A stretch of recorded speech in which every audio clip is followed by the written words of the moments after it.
everybody. Hello. Hello. We are What If Nothing's Wrong With You? I am Paula Atkinson. And I am Lisa KKs. And this is our friend Nameka. And it is 2025. And today we're going to talk about being the villain in the story and being bad and doing things that disappoint people and tolerating it. So we're excited for that, and we're excited to see how that resonates with all of you. But first, we're going to get into a little bit of chit chat. We have a question from a listener, which we're so excited to answer. So we're very excited that we got a question.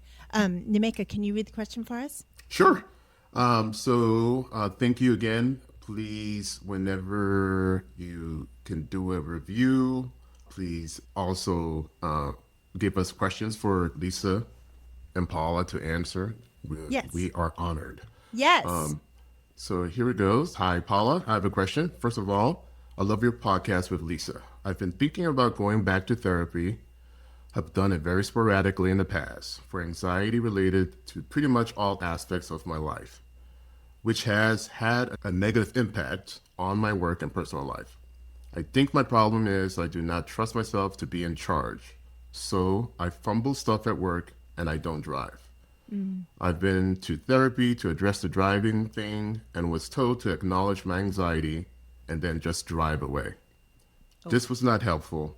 And the more I think about it, the more I think the real problem of low self-esteem did not get addressed. Yeah.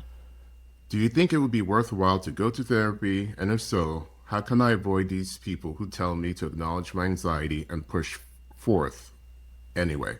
Yeah. Thanks for any advice. I really appreciate your podcast. Oh, thanks, loyal Love listener. that. I know, so good. Lisa, you said you were thinking about this question. Do you have thoughts first? Yes, and it's helpful. So Nameka read this to us like when we were together, 2 weeks ago maybe? So I've been marinating on it. Yeah. And it was helpful to re-listen. So the first thing I thought was the whole just be aware of your anxiety and do it anyway. That's like to me when we used to when people are in like rehab for drug addiction, it's like, Totally. well, just stop. You're like, Have you tried not drinking? why would we have it? Why would this be a profession if that was like how it works? Totally. Like what? I mean, anyone would just do it to themselves. Sure. So what I was thinking was I had this because like what's not being dealt. So first of all, there's an asking us, what do we think you should go back to therapy, which kind of also goes into the like you not trusting yourself to know things. Or to lead. And so I was aware of that. And what I kept thinking about these last 2 weeks, which is very therapeutic. This is not therapy, by the way. I kept thinking, I want to see the energy. I want to see like an energetic read of the driving. Yeah. And instead of like it's not about the driving. Right. So I kept thinking, I want like an energetic read of what's happening with the leadership and the driving was the first thought I had. Love. And then I wanted to see what you thought about that, Paula. Love that. And then I was kind of thinking about how like questions you might ask or ways to, and like maybe the type of therapist we might recommend to, Totally. And how to avoid the like basic, because that's basically exposure. It's not very good exposure therapy. It's that was really bad at it. I don't know Yeah, what yeah. that was. That was terrible exposure therapy. Totally. But yeah, I wanted to see, I just kept coming into my mind, like, I want to see the energy of the driving. I don't know. Totally. Should you drive? Do you want to drive? Well, Why do you not want to drive? Is it Yeah. a should? Yes. Well, that was my question too. Was like the first thing that comes into my mind is, do you want to drive? Like maybe you don't want to drive. I mean, some people don't want to drive, and that's fine. Why do we think that everybody should drive? What a dumb idea. We have Uber. We have Uber now. I was like, there's many ways to not drive. Or there are so many places, not many in the United States of America, but there's a lot of places that have exceedingly good public transportation. I just don't think driving is a necessity for existence. So there's that. And if you get in touch with, that's my thing too, is I have so many people who come or have a question like this of like, what's wrong with me that I can't blank? But nobody has ever asked them, do you want to blank? Is it something that means a lot to you? If it means a lot to you, and yes, I really, really would love to drive. Okay, great. Well, that's a different question than I should drive and I should be able to drive, right? Right. Because then it's like, this is in you. This is your desire. This is your heart that wants to be doing this. Or even I should lead. It's like that is such in our Yeah. culture. We have to Totally. lead. We have to be extroverted. We have to talk. And I'm always saying to people, like, I don't know. Is that who you are? I mean, I'm like that. I'll talk. But, like, not everybody. Lisa's such a Leo. Yeah, I will. But, you know, not everybody's the same. Thank God. And so I also would want to look at, like, the values in this and the, like, you know, what like that sort of piece. Yeah. Yeah. It's sort of like, I'm thinking of it in terms of when I taught yoga full time and people were like, when are you going to open your own studio? And I was like, when hell freezes over. That sounds terrible. Why in God's name does anybody, just because I love yoga, I don't want to own a yoga studio? That's the like capitalistic ideal of like, you want to own a business because you enjoy this thing. Well, if you want to take all the enjoyment out of anything, please start a business about it, because then you hate it. So those are my questions. Is this something you actually want to do? And then should you go back to therapy? I can't answer that, but I do have some thoughts about if you do want to go back to therapy, what to look for and what not to look for. And you have some. And thoughts about that. Go ahead. before we say that, I just had a thought about, because the person also mentioned low self-esteem. Yeah. And is the low self-esteem genuinely, I don't like myself, I'm not good enough? And is that your evaluation of yourself, i.e., I would like to drive, I am not a person who can drive, therefore, or is it I feel bad about myself because of these cultural expectations that give a very narrow definition of what is a good functioning person? A good functioning person drives, leads, talks all the time, is in charge, never messes up at work, right? If your low self-esteem is in relationship to those standards, maybe the standards need to be evaluated. Right. So that would also be, I would want to know more about the low self-esteem. Me too. What are your metrics? Yeah. Yes. And are the metrics things that actually resonate with you and mean a lot to you? Or are they things that the culture says that you should be good at or you should be doing? Yes. Great question. In terms of you go to a therapist, I mean, the first thing that comes to mind, how do I get a therapist that isn't just going to be like, you feel anxious, now get behind the wheel, is you say to whatever therapist, are you going to be a therapist? It's just going to make me, if we get through all of that, yes, I want to drive. Yes, driving means a lot to me. I would really love to do it. Okay, great. Then I think you just ask a therapist, are you going to be a therapist who's just going to tell me to feel my feelings and do it anyway? Because in the past that hasn't worked. And BT dubs, that's never worked ever. No. And I think you can also just directly ask, how would you work with X problem? Yes. And if they say like, well, I would have you deal with your anxiety and then drive. That's, I would want a more nuanced answer about like, these are the things I might explore. And this, like, you can just say in a consult, I had this kind of therapy. It did not work. Is that how you do things? And listen for the answer about like, okay, but how would you treat it? That is a very legitimate question that I can answer for people and Paula can answer. Yeah.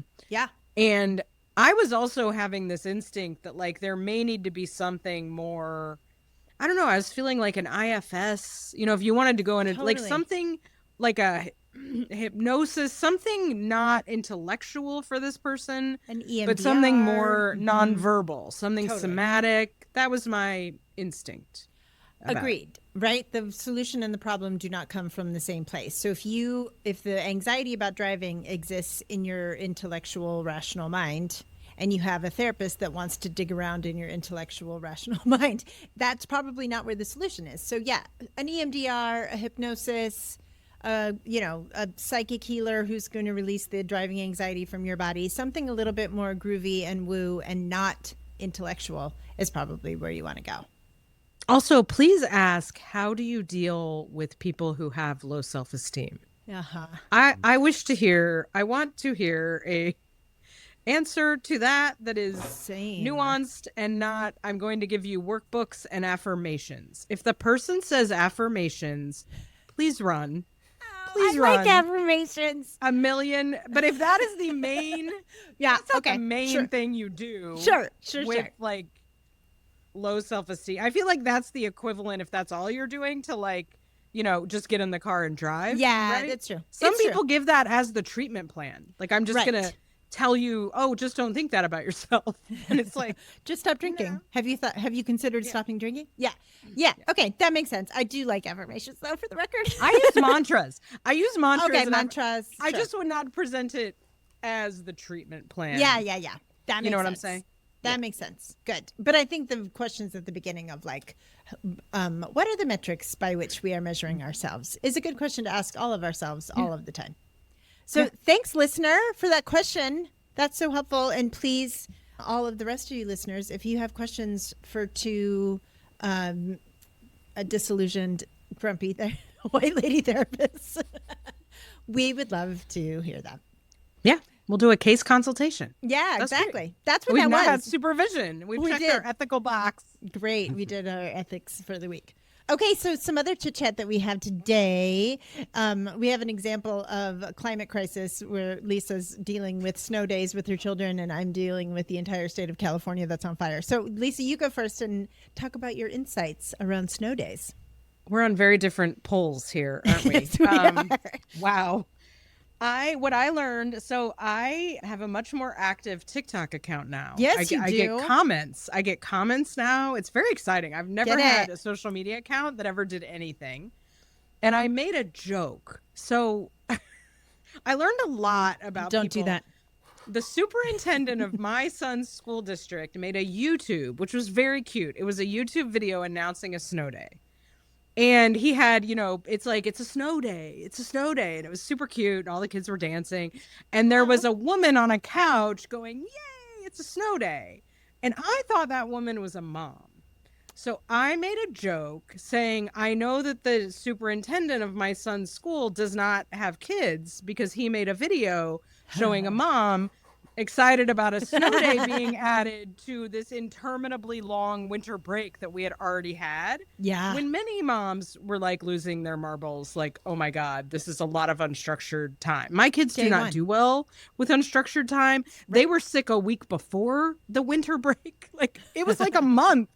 Anyway, half of the comments were moms like, oh my God, yes, this is hilarious. And yes, and what was interesting is they were all like, I have felt like I can't say this to anyone because the other half of the comments were moms scolding me about how I don't love my children. Wow. I don't want to parent my children.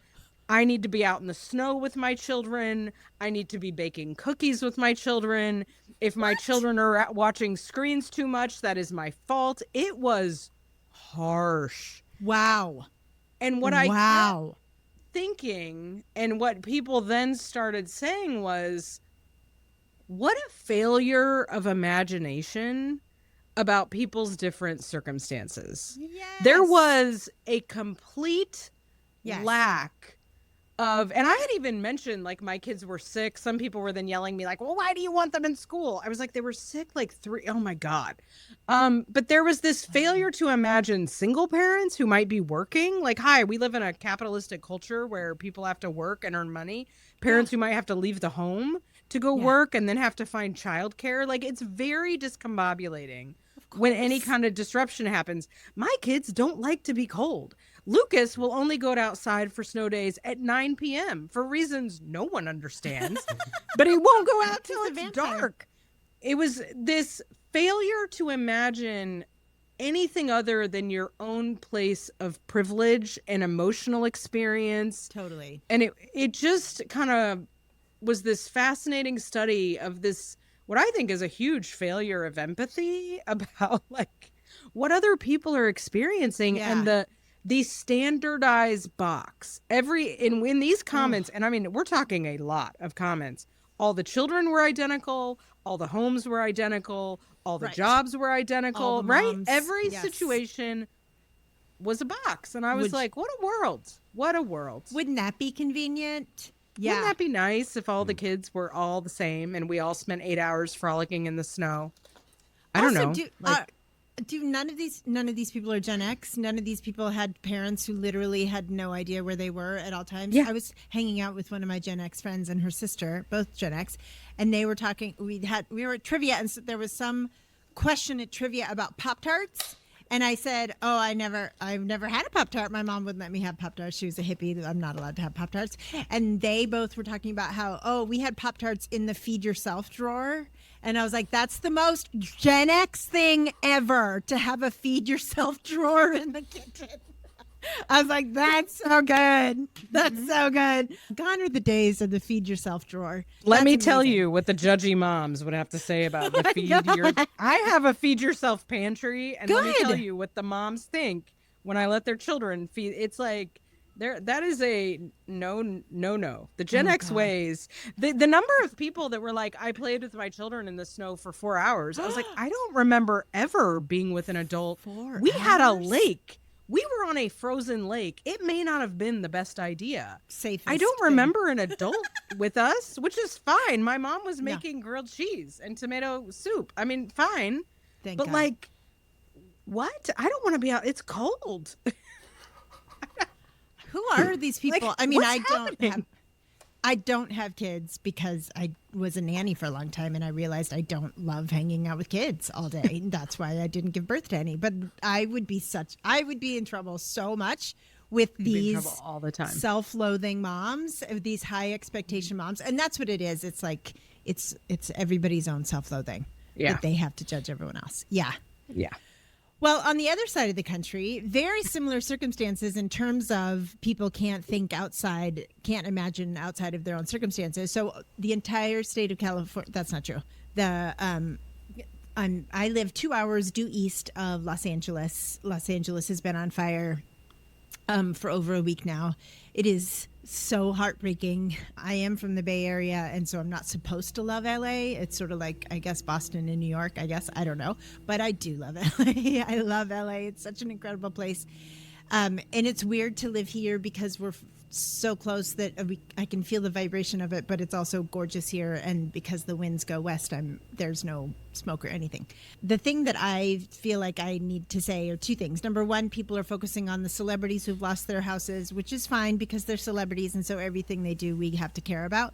But the people who really lost their houses, like Altadena is it's an incredible little enclave of historically Black-owned houses, a Black community. There are higher numbers of non-white people in that community than any other place in Los Angeles County. It's just, that is so heartbreaking in terms of people buying property when red lines exist, and then, a house is with a family for generations, and now that is completely gone. The other thing I can't hear about, I generally cannot listen to white people talk about crime. As a rule, that if a white person starts talking about crime, I crawl out of my skin. Lisa has heard me say a million times, when the rich steal from the poor, it's called business. And when the poor steal from the rich, it's called crime. And the comments about looting, I had a person in my yoga class say, and now we have to be worried about looting. And I was like, do we? Do we have to be? I don't think we do. I don't really think you do, because if a person is going into a burning building to get your flat screen TV, you should fucking give them a flat screen TV. They obviously need that flat screen TV more than you do, Cheryl. So just give whoever is stealing your stuff, let them have it. The other part that's so horrifying is the rent increases within 3 hours of Los Angeles. I had someone tell me today that their boomer father told them that they should move up to where the father lives and rent out their place that they own here in Palm Springs for triple the rent to people who just lost their home. What? And the idea that that's not looting Sure. Right. What is that? makes me want to That's burn price gouging. And everything down. that is not crime. That's not looting. That's not that is business, and that is just, supply and demand, and that's just what we do, and that's just a time to take advantage of an economic opportunity. I swear to Well, God. Meanwhile, on that, I was just watching a TikTok, as I do now, because I'm going to watch all of it, because they're going to take it away in 3 days. But this woman who I checked her creds, like she was credible. She has neurodivergent kids. There was a woman in her kid's school who was living in her car, full-time employed with her autistic son who was very high needs.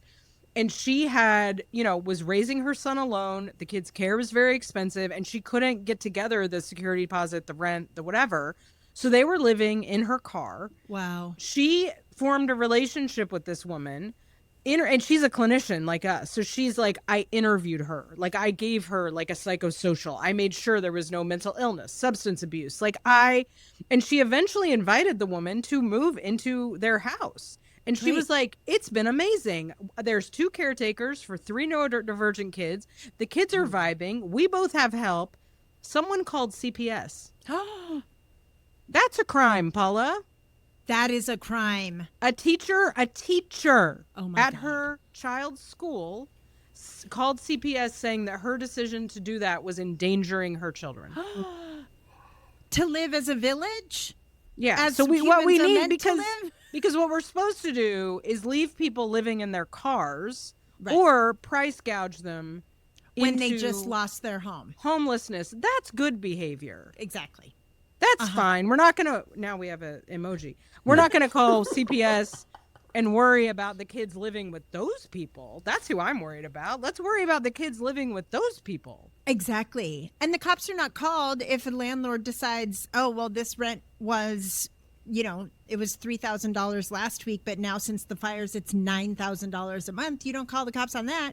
Although you do call the Better Business Bureau, and there are agencies in Los Angeles County that you can call. And there are people on TikTok and Instagram that will show you precisely how to look into the history of anything that's on Zillow or rentals on Zillow or rentals that show you the history.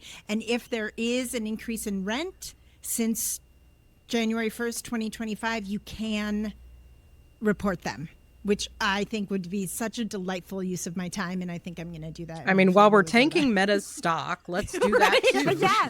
But Thank this God. failure, Yep. it's really deeply, this failure of empathy. And I have to Yes. even check Yes. myself, like, because our programming is so entrenched, I will It's still so have deep. like, that's bad. We can't. And then I'm like, wait a minute, what am I actually saying is like, and I have to like take it apart. But these deep failures of empathy are so disturbing. And it feels like as the crises get louder, Yes. the failures of empathy are just, they're mind-blowing.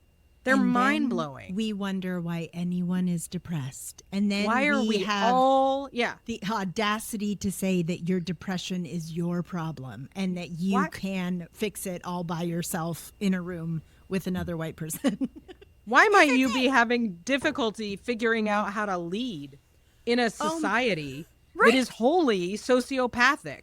I mean, it's difficult. I'm a pretty good leader. It's very hard to lead effectively in systems that are wholly sociopathic and narcissistic and like lacking in empathy. But we're going to internalize that as, oh, I'm a bad leader. I don't know. Are you? Or do you have like a soul? Or do you want to go live in the forest with the forest creatures and knit, which I think is completely sane, to not want to participate in late stage capitalism. Yeah. Now we're mad. Now we're Now mad. I'm We mad. have to Now I'm now mad. we're gonna we're gonna regulate ourselves for a minute. Now we're Well, mad.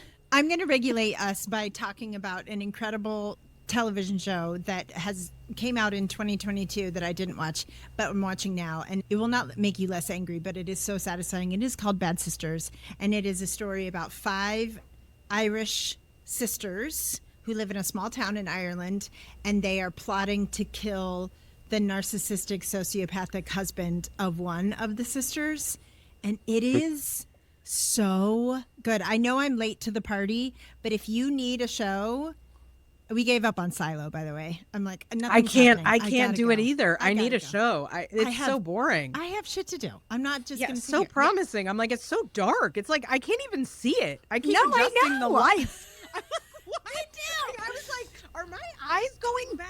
I can't see what's happening. And I can't understand what they're saying. I don't know. Maybe I'm old. I'm fine. It's fine if I am. Yeah. But it's like Dune. It's like the Dune movies. We're like letting I can't it go. even.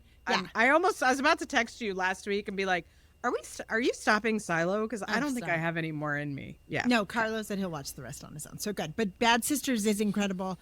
We haven't gotten to season 2 yet, but the first season, it's a show that I'm screaming out loud because the writing is so brilliant, and all the acting of all of these Irish women. One of them is the daughter of Bono, so she is a nepo baby, but she is so good, and also her body is a shape of the bodies are shapes in the world. It's so good. So please watch Bad Sisters. It is deeply satisfying.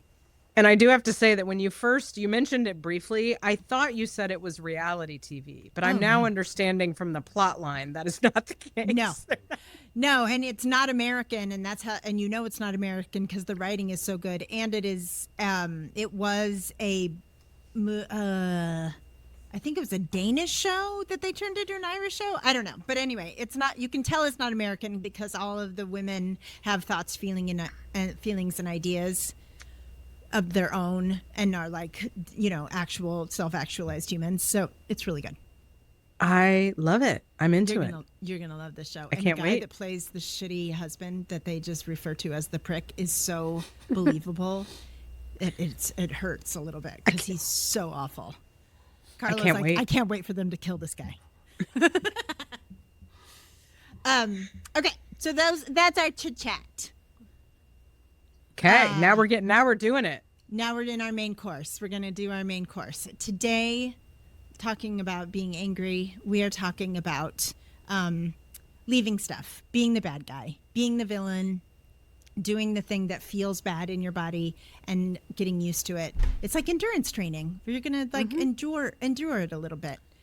Oh, I love that. That's why you put endurance training. Yes, it is endurance training for tolerating other people's discomfort. Dissatisfaction. Yes. Yeah. Yes. Disappointment. Exactly. Yeah. So we have examples of things that we've done lately. Lisa's going first. I have a rainbow in my face, so excuse me while I adjust this. Okay. Yes, we came up with this episode idea because I left my family. Speaking of being bad, I abandoned my family over Christmas. Not Christmas Day, but over the Christmas holiday. I left my family during a trip where we go to see my in-laws in San Francisco. And I came to Palm Springs to meet Nemeka and visit Paula, mostly to hang out with Agador Spartacus, who is obviously my boyfriend now, and Carlo. For 2 days, it was like not that long, but it felt, because this is when I pitched it to my husband, because the thing is, my in-laws are lovely people. They don't do anything wrong, but they do not do, I did not need 8 days of what they do. Long. And my husband loves the long 7-8 day. Fine. The kids love being with their cousin, but they watch a lot of football. Not my cup of tea. If you've met me for 5 seconds, it makes my skin kind of crawl out of the door. And it's just, it's sort of like I kind of, after the kids grew up and I was like, I'm not super necessary. Like, these people didn't raise me. They don't need to see me. So I said to David, like, I think, you want me to do 8 days. I don't want to do 8 days. That's too long for me. Yeah. And I was like, I'm going to go to Palm Springs. And he was like, no, you can't do that. But when I asked him why, the answers were all, well, it's just not, it's just not what you're supposed to. There were no actual answers. Correct. It was just like, it's going to make people uncomfortable. And I was like, but it doesn't affect anyone else because you're all watching football.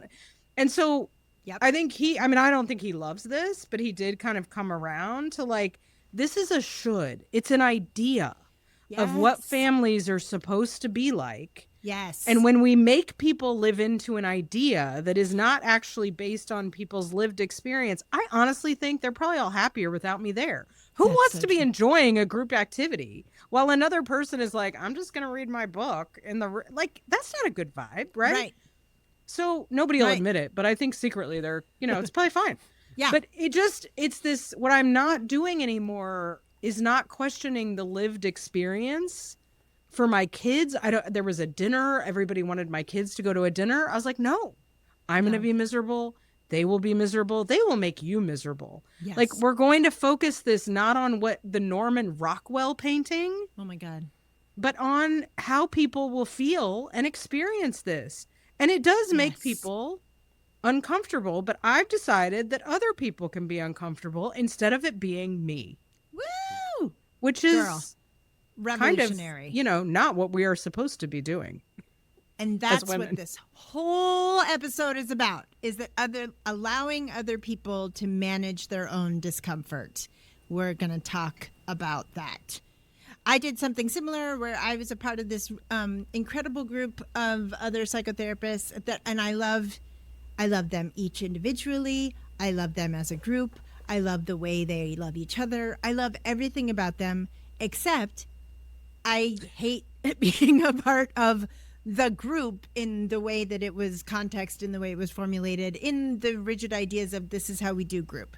And I left, and it was hard, and it was sad, and it was scary. But I feel better, and I know they feel better because there's not this anxiety of, is Paula leaving or not? Because, yes, I am. And we're going to talk about this a little bit, too, down in just a little thing. I'm going to talk about the fact that, like, it doesn't have to be... I feel so grateful that I live in a time in my life that I am not young and I am getting older, and it can just be a little bit of like, this feels bad, and so I'm just not going to do it.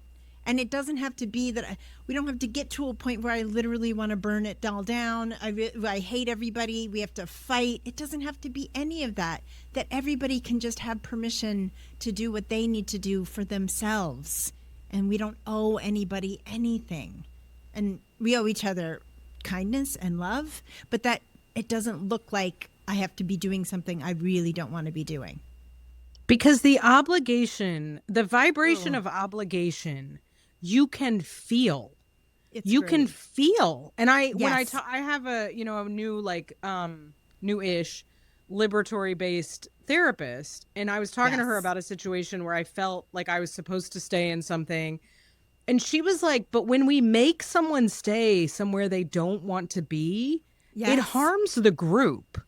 It harms everybody. And I was like, whoa, because that was not part of my group training, right? It's like, no, it harms the group when someone leaves, but really energetically, why would any group want someone there who doesn't want to be there? It makes the group yucky. Yes. And I was like, holy crap. No. And it's true. It's like, you can feel that obligation vibration. It is, to me, one of the loudest, yuckiest feelings. And you can't deny it, hide it, lie about it. It's there. People can feel it. Yes.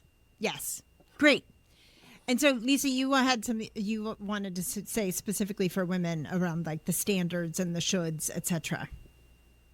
Just that. What did I have to flip back and forth because I opened the wrong browser? Well, I wanted to say that for women, when we think about this kind of like saying, I'm not going to do something that doesn't feel good in my, lived experience. Now, I don't think anybody enjoys emptying the dishwasher or is like, that's a wonderful part of my lived experience. There are things that we have to do. Yes. But as women think about, because I sit in front of couples doing a lot of arguing. We know that the mental load is uneven. The distribution of labor in households is wildly uneven. Right. Parenting is uneven. All of these things that what I notice women have the hardest time with is like, but I can't, my children will miss out if I don't manufacture the energy to do the magical Christmas, or if I don't manufacture the energy, to make the magical lunches, or, to clean the house in a certain way, to wrap the presents perfectly for the birthday party, all the whatever the ways. And I think that we don't let ourselves think about, again, what is the actual experience of this, and let other people participate in it. Like, when for a month, I asked my kids, you guys want to go get the Christmas tree? And everybody said, no, tomorrow. You want to go get the Christmas tree? No, tomorrow. Well, we only had a Christmas tree for like 4 days because I didn't overcompensate. Yes. And like be like, well, you must have a Christmas tree. It's like, it doesn't seem very important to them. Great. And we can do that in our marriages, in kind of being like, oh, this doesn't seem important to you. Or like, you know, if I'm killing myself to like wrap the present perfectly, or it's like, who is that for? And does the kid on the receiving end care? And do I care? How much do I care what the other moms think of me? And is it stressing me? Like, maybe I'm just gonna like do what I do now, which is take a Target gift card and put it in an envelope because I don't know what these kids want and I don't want it to be wasted. And it's easier for me. Like, it's like what to really question, like, what are these standards for? Who came up with them? Yes. And I always think about my mom saying, I feel like if the house isn't clean enough, the police are going to come.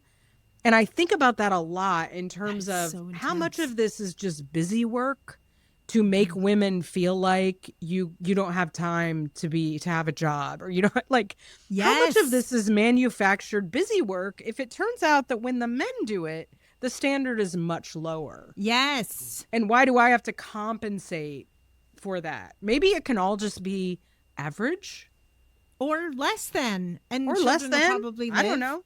Oh my God. I mean, not to beat a dead horse, but there is one part of Bad Sisters where she wants to go take a class, or she wants to go get a job. I don't know, whatever. And he says, oh, but I mean, only for a little bit of time, because you just are so needed around here, meaning in the house, because she's like not allowed to leave the house. And like, is she needed around there? No, it's control. It's all the control of women. It's all so that women don't go outside and learn things. It's the question that makes me the most angry, and it's usually asked me of other women, how do you find time for all of it? Oh. They never ask that to me when I talk about laundry. I mean, I don't talk about laundry a lot, but no one's ever going, how do you find time for yourself? When I mention like laundry or dishwashers or parenting, it's always when I mention like playing the violin or doing something for my business or doing right. It's like, how do you? And it's a judgy undertone. Oh, yeah. And it's the same thing. It's like, why does my time have to be given to this arbitrary thing, which literally does not matter when it's a man doing it? It's not important. Oh, it's not important when it's a man, and it doesn't have to be done that well. Yeah. Yeah. Why is my time not important? I mean, I'm going to die too. So you are. It's true. I mean, loved all that. And so to go back to the endurance training thing, I had this thought years ago, and I have perfected this thought. I don't know if perfected is the right word, but I have continued to mold this thought in my head and say it to client after client after client. And that is, if non-men can train themselves literally and to endure the first 10 minutes of discomfort after we disappoint somebody, after we choose not to compulsively accommodate and compulsively manage and compulsively regulate everybody else's internal experience of us, we might just take over the fucking world.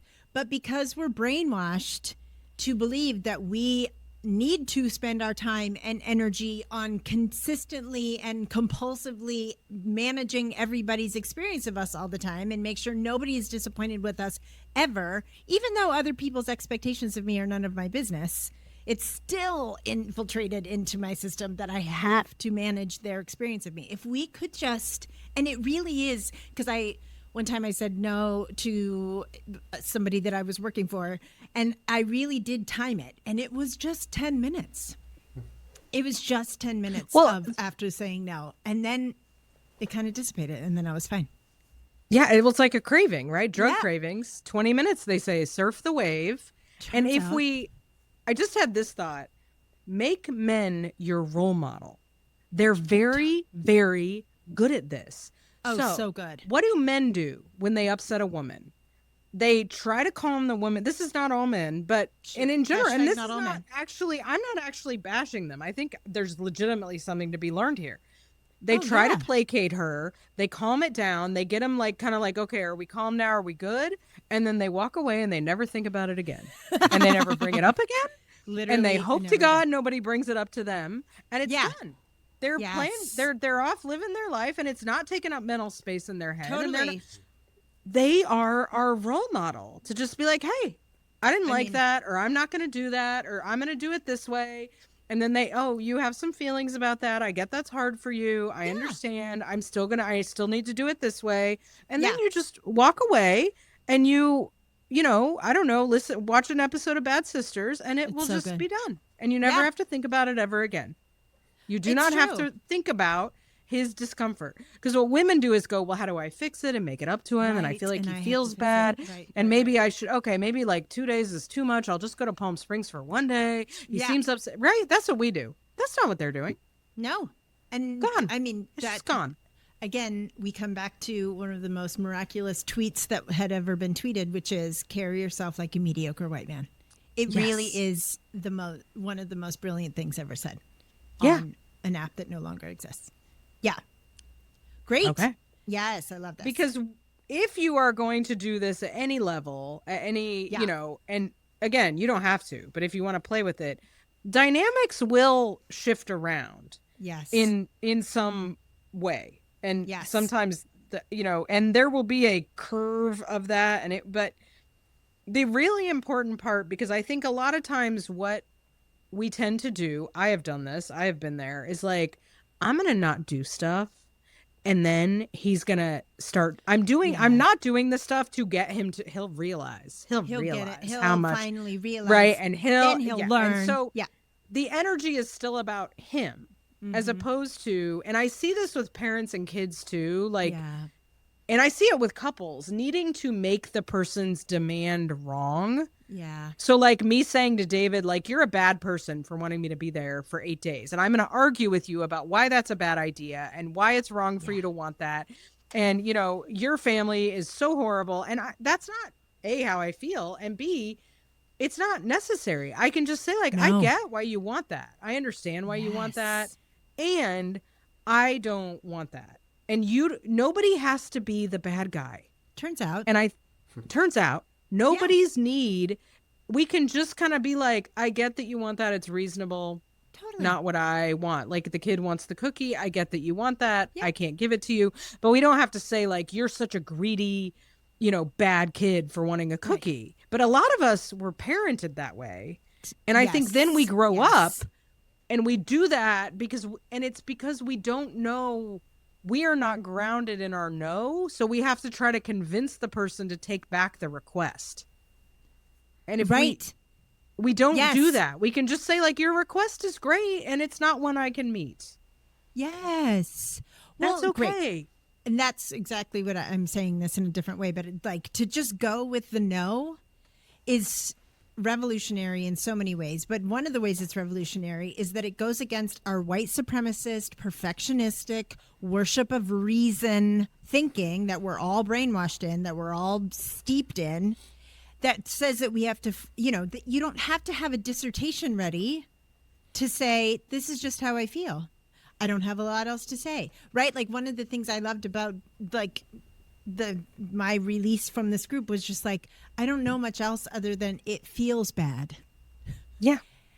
And that goes against all of our white supremacist training that I have to have a reason and it has to be perfect. And I'm some fucking lawyer in a court of law, but I'm not. I'm just a fucking lady that doesn't want to do this anymore because it me no likey. That's it. That's all I have. Right. And that's okay. Yeah. It's like when people come to me and they're like, I have to write my letter of resignation. And I'm like, unless, and they're like, what should, and I'm like, unless you are the president of the United States, it can just say, I quit on this day. Right. I've never written one that's more than a sentence, except for the one I was coerced into because the organization wanted to use it as propaganda to show that they were not a bad employer, which they were. Which obviously they were, or else they wouldn't have done that. Yes, of course. Yeah, it can just be like, no, thanks. No, thank you. And sometimes I will say, if I don't do it this way, I'm going to resent you. So I'm protecting us from my resentment because I'm going to resent you and I'm going to be cranky. And if I don't go to Palm Springs, I'm going to be irritable and cranky and annoyed. And this way I don't have to do that. So and I get to go meet a magical chihuahua named Dichodorus Spartacus. Yeah. So why would you keep that from me? Yeah. Why? Exactly. Good. Yeah. Say more about that. Sometimes you just recommend the quitting. The quitting, I sometimes recommend the quiet quitting, the doing less. Yeah. Matching, some people call it matching energy, especially Love. for women. It can happen to all people, but it often has to be because the woman, it's the overfunctioner needs to do this. Yes. And I will say, because they'll get caught up in like, but the children will suffer. The children will just be watching screens all day if I don't, get them out or whatever the thing is. And I kind of say, like, let's just do an experiment. Let's just a short experiment. Mm-hmm. Like, what are the things that are making you angry, and which of them are not survival based for the children or you? Yes. And let's just try not doing them. And that may mean at the end of 2 weeks or however long you do it, you are living in a house of total filth. Yeah. That may be very good data for you to have. Because if you are saying because I know by this point you've said, I need help cleaning the house. I need help with the kids. I can't live in a house that's this dirty. And if you are being ignored and not getting any reciprocation, right? And I'm assuming an imbalance here overall, there's nuance, whatever. Then that's really important data you have about not only like a mental load discrepancy, but possibly emotional neglect, that the person does not care. And that doesn't mean you have to live in filth forever, but you might need to see that play out. Yeah. Now, the other way is sometimes you say, I'm not doing it, and then you don't do it. And sometimes the energy will balance, right? Yes. And but we don't, what I say to people is, I don't know what's going to happen. And that is scary. Right. But yeah, I just recommend like little experiments. Like if you don't put the glass away, how long, like the women that make jokes about, the glass sat there for 3 weeks. I don't think it's funny. Like, I'm like, I don't, but whatever. If you think it's funny, that's fine. But like, do a little experiment and see, is it that imbalanced? Is it that neglectful? Like, can you, and if not, you don't, again, fight it and blame and argue. You just go, oh, that's interesting. Yeah. Yeah. When I stop over functioning, I'm really not getting anything back. Yeah. Well, and nothing is black and white too. So it might be, who knows, but this isn't working, right? You depleting yourself, you overextending yourself, you, like I said before, compulsively accommodating everybody else is not working. And it's how women die of all sorts of things. Yeah. How and it happens in friendships. It happens in all kinds of relationships. And not just women. It's how people die of overfunctioning is a thing that kills people. So let's just switch the energy. Yeah.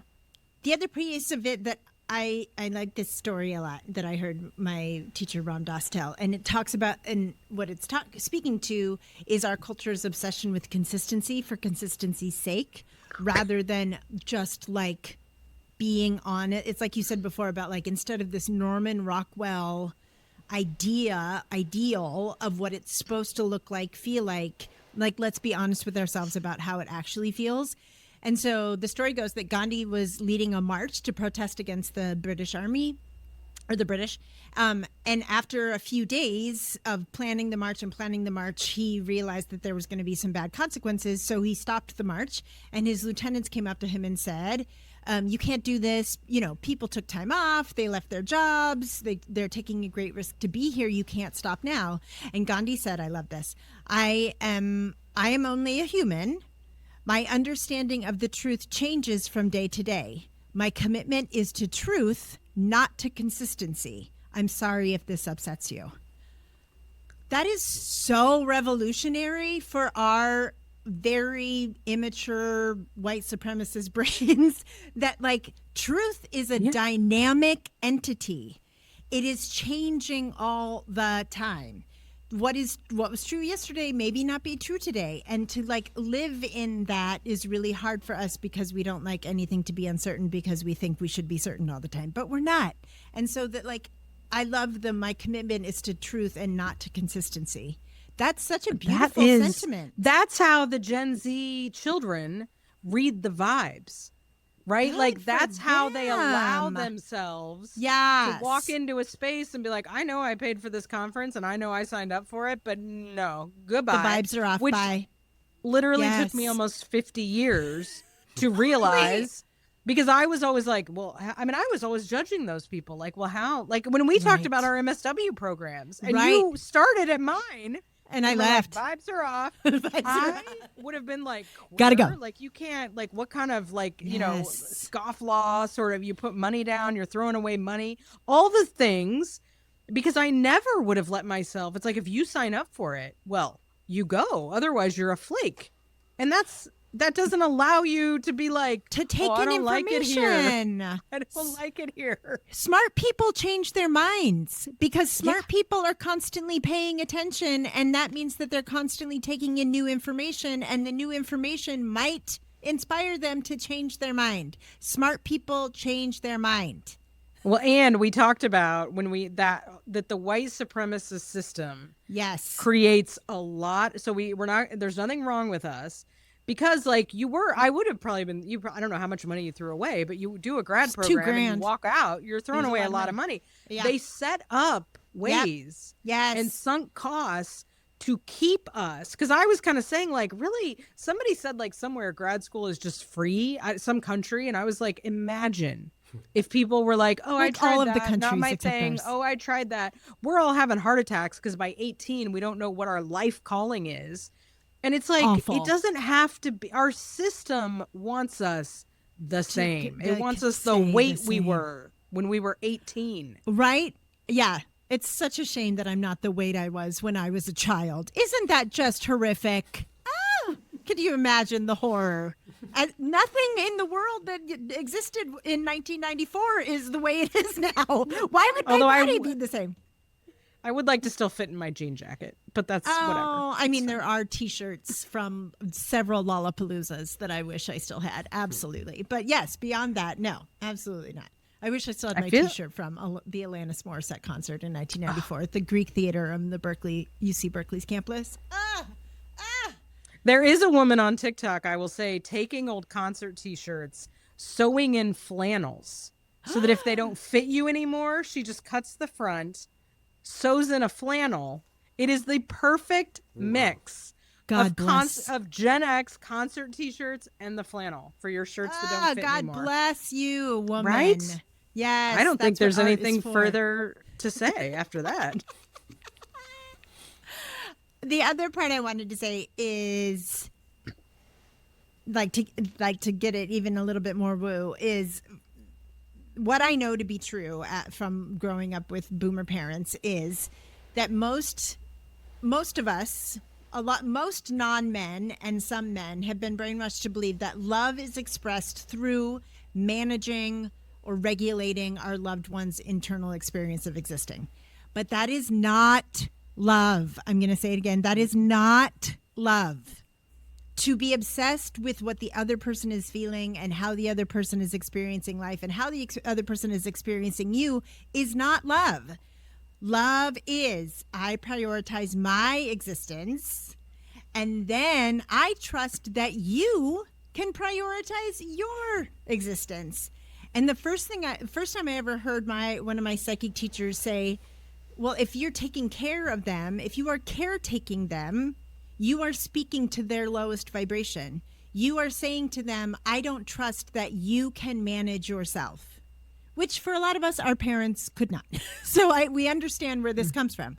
But like to move into a space of like, I trust that this won't make you feel good, but that you will be able to regulate yourself and you will be able to deal with it is so much more loving than I don't trust that you have the skills, the wherewithal to manage being disappointed by me, and therefore I will sacrifice my own experience to make sure that you are never disappointed by me. That's not love. No, that's a control murder. It's control. Not kind. It is. Yes, it's not. And the amount of work that I do in my groups, especially my groups with women, but not just women, it's everybody in our culture. I think the amount of work it takes to get people to just tend to themselves in a group and not compulsively care it is a lot. We are so, again, there's nothing wrong with you. We are And- so deeply programmed by the Yes. ways we were raised, by our culture, to all believe we can't. And because, I mean, there's people get violent in this culture, right? Like, Yes. there are people that can't manage their emotions and do become dangerous. And that's, Yes. but it's like this idea that that's our job and that's Yeah. love is it's control. Well, but like we were talking about at the beginning about like the inability to feel empathy or imagine other, like, I think this over compulsive accommodating is a poor substitute for empathy. It's not empathy, but I think we are so depleted by compulsive accommodating that there's no space for us to actually just have empathy. We're so depleted by putting ourselves into their shoes and making sure nobody's ever disappointed by me that we don't actually have the space to actually have empathy and actually imagine how it must be for you, right? It like gets in the way. It cuts it off. Well, and it's connected to the overfunctioning because what's Exactly. coming up in all of my groups is this, like, it's not empathy because it's, I need your thing to go away so Right. that A, I don't have to deal with it, and B, you can then take care of me. But that's not empathy. No. And again, it's because everyone is so depleted. No one can Yeah. ask for it's all like a connected. We should make a circle. I bet there's a diagram we can make. There's got to It's be like a diagram. the circles going around. Right. The arrows. Right. Instead of you stay in your lane and I'll stay in my lane. Yeah. Yeah. So, Lisa, you said something really smart when we were talking about this episode about, and hopefully you can remember it because I can't, the autonomy versus selfishness. Do you remember what you said? Oh, what did I say? Because what did I say? That especially women, but even actually no, almost everybody I No. work with, the terror of being selfish. And I Yes. grew up with this. I did I too. never want to, like, people calling you selfish was the most like horrible thing you could be. And I think it's like horrible for men and like just shameful and terrifying for women, the way it for women. lands. Yes. And what I try to help people, because they'll say, I'll say like, well, how do you feel? What do you, in the groups or whatever? Well, I don't want to be selfish. I don't want to take the moment away from her. Yeah, I feel and I'll say like, selfish. you're just being autonomous. I'm just trying to locate you. There's a difference between autonomy, which is the opposite of enmeshment. Yes. And it's not hyper like you just explained why it is not selfish to be autonomous. It is liberating. Yes. And it is freeing And for it liberates everyone all. involved. Yeah. So I encourage everybody to think about, just ask yourself ways that you can be autonomous. What am I individually feeling, separate from this person, which Yes. can be like a lot of emotional work for people because of the way we're programmed. Yeah. Yes. So what if nothing's wrong with you? What if you've just been trained to sacrifice your own well-being so that nobody's ever disappointed in you ever? What if? In the service of always being a good girl, which we have Yeah. decided is highly overrated Or a and good not friend, fun. or a good son, or a good this, or a good, right? And maybe like Stop being good. Stop Everybody being good. Stop being good. Like people are being good and nobody's being actually loving. It's like that's not good. That's how we got here. All right, that's all we got. We hope you enjoyed our training session in being the villain in everybody's story. Please send us some questions. Write us a review. Press the bell. Do the thumbs up. Why don't I know any of these by now, Nameka? Sorry. we still need. I need to record David. He can do it. Do the thumbs up. I don't know. Whatever. Follow. I'm Paula Atkinson on all the things, and Lisa, you're the Lisa Case. I'm the Lisa Case on the Instagram and the TikTok if it exists at the point when this is aired, and we are on the YouTube. And we We're are on the on YouTubes. YouTube. So if TikTok leaves, we will be on the YouTubes, unless after that guy takes office, the internet just explodes and goes away, which I don't know what we'll do. Yeah. But we hope to see you and hear you next time. Okay, everybody, take care. Bye. Bye. This podcast and any written materials related to it represent the opinions of Paula Atkinson and Lisa Case and our guests to the show and any written materials. The content here should not be taken as medical advice. It is for informational and educational purposes only, and because each person is so unique, please consult your healthcare professional for any medical questions. In no way does listening, reading, emailing, or interacting on social media with our content establish a doctor-patient relationship.